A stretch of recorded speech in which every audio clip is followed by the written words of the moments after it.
New World Order, is characterized by a significant transition from a rules-based multilateral system to a fragmented, the Great Unloading, U.S. institutional withdrawal on January 7, 2026. The U.S. executive branch initiated a massive retreat from international cooperation, commonly referred to as the Great Unloading. Withdrawal from 66 organizations. The U.S. announced its exit from 66 international organizations and agreements, including 31 UN entities.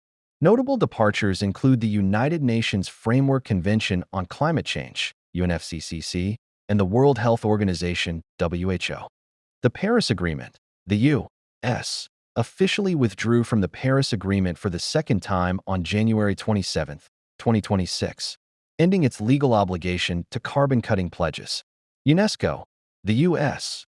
also informed UNESCO of its intent to withdraw by December 31, 2026, citing the organization's globalist agenda. The new geopolitical landscape. The U.S.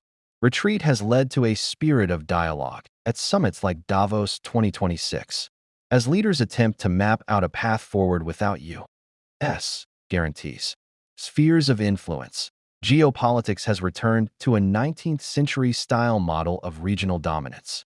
The U.S. prioritizes the Western Hemisphere, the Donro Doctrine, while Russia and China exert increased influence in Europe and Asia, respectively. Multiplex order.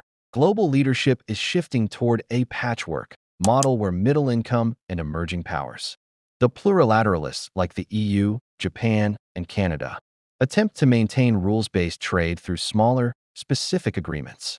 Strategic hedging. Former U.S. allies are increasingly hedging by building exit options in finance and technology, and deepening ties with China to avoid over-reliance on a transactional U.S. administration.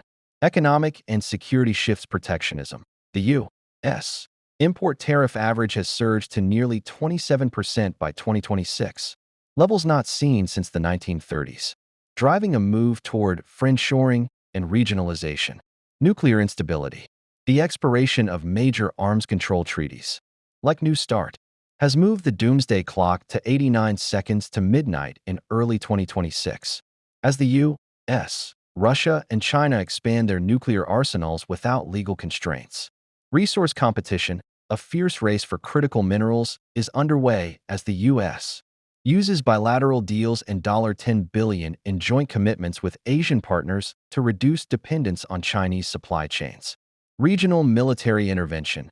Despite isolationist rhetoric, the U.S. remains militarily active in 2026, notably following the capture of Venezuelan leader Nicolas Maduro and ongoing strikes against targets in the Middle East and Africa.